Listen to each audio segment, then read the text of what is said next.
Thank you ಎಲ್ರಿಗೂ. ಮೊದಲನೇದಾಗಿ laughing Buddha ಅನ್ನೋ ಸಿನಿಮಾನ ಈ ಕತೆ ನಾನು ಹೇಳಿದಾಗಲೇ ಭರತರಾಜ್ ಹೇಳಿದ್ದೆ ನಾನು.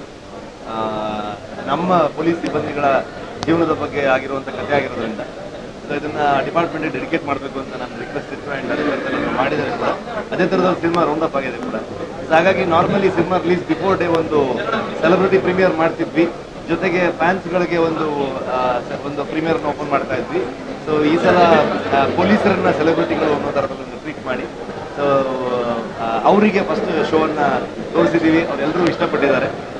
ಕಮಿಷನರ್ ಸರ್ ಇಂದ ಹಿಡಿದು ಪ್ರತಿಯೊಬ್ಬರು ಕಾನ್ಸ್ಟೇಬಲ್ಸ್ ಆಗ್ಬೋದು, ಇನ್ಸ್ಪೆಕ್ಟರ್ ಆಗ್ಬೋದು, ಎಲ್ಲರೂ ಅವರವರ ವೈಫ್ ಜೊತೆಗೆ ಅವ್ರ ಫ್ಯಾಮಿಲಿ ಜೊತೆ ಬಂದು ಸಿನಿಮಾ ನೋಡಿದ್ದಾರೆ.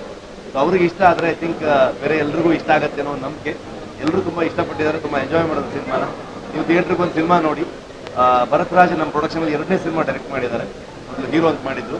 ಆ್ಯಂಡ್ ಪ್ರಮೋದ್ ಶೆಟ್ಟಿ ಅವರು ಹಲವಾರು ಪಾತ್ರಗಳನ್ನು ಮಾಡ್ಕೊಂಡು ಬಂದಿದ್ರು. ಆ್ಯಂಡ್ ಗೋವರ್ಧನ್ ಆಗಿ ಮುಖ್ಯ ಭೂಮಿಕೆಯಲ್ಲಿ ಅದ್ಭುತವಾಗಿ ಅಭಿನಯ ಮಾಡಿದ್ದಾರೆ. ಜೊತೆಗೆ ದಿಗಂತ್ ಅವರು ಸಿನಿಮಾಗೆ ಒಂದು ಅದ್ಭುತ ಮೆರುಗನ್ನು ತಂದುಕೊಟ್ಟಿದ್ದಾರೆ. ವಿಷ್ಣು ವಿಜಯ್ ಅವರ ಮ್ಯೂಸಿಕ್ ಆಗ್ಬೋದು, ಚಂದ್ರಶೇಖರ್ ಅವರ ಸಿನಿಮಾಟೋಗ್ರಫಿ ಆಗ್ಬೋದು, ಜೊತೆಗೆ ತೇಜು ಬೆಳವಾಡಿ ಅವರು, ಹಾಗೆ ಪ್ರತಿಯೊಬ್ಬ ಸಪೋರ್ಟಿಂಗ್ ಆರ್ಟಿಸ್ಟ್ಗಳು ಕೂಡ ತುಂಬ ಅದ್ಭುತವಾಗಿ ಅಭಿನಯ ಮಾಡಿದ್ದಾರೆ. ಎಲ್ಲರೂ ಥಿಯೇಟ್ರಿಗೆ ಬಂದು ಕನ್ನಡ ಸಿನಿಮಾ ಸಪೋರ್ಟ್ ಮಾಡಿ. ಹಾಗೆ ನಾಳೆಗೆ ನಮ್ಮ ಜೊತೆಗೆ ಪೆಪ್ಪೆ ಸಿನಿಮಾ ರಿಲೀಸ್ ಆಗ್ತಿದೆ, ಇನ್ನು ಸುಮಾರು ಸಿನಿಮಾಗಳು ರಿಲೀಸ್ ಆಗ್ತಿದೆ. ಎಲ್ಲ ಸಿನಿಮಾಗಳಲ್ಲಿ ಬೆಂಬಲ ಇರಲಿ. ಎಲ್ರಿಗೂ ಆಲ್ ದಿ ಬೆಸ್ಟ್ ಹೇಳ್ತಾ ಥ್ಯಾಂಕ್ ಯು ಸೋ ಮಚ್. ಸ್ವಾದಿಷ್ಟತೆಯ ಸ್ವಾದ, ತಾಜಾತನದ ಆಹ್ಲಾದ, ಉತ್ತಮ ಆರೋಗ್ಯ ಮತ್ತು ಹೆಚ್ಚಿನ ರೋಗ ನಿರೋಧಕ ಶಕ್ತಿಯ ವೃದ್ಧಿಗೆ ಈಗ ನಿಮಗೆ ಸಿಗುತ್ತಿದೆ ಉತ್ತಮ ಗುಣಮಟ್ಟದ ಪೌಷ್ಟಿಕಾಂಶ Shri Vaidik millet health mix. ಇದು ಸಿರಿಧಾನ್ಯಗಳ ಸಂಪತ್ತು.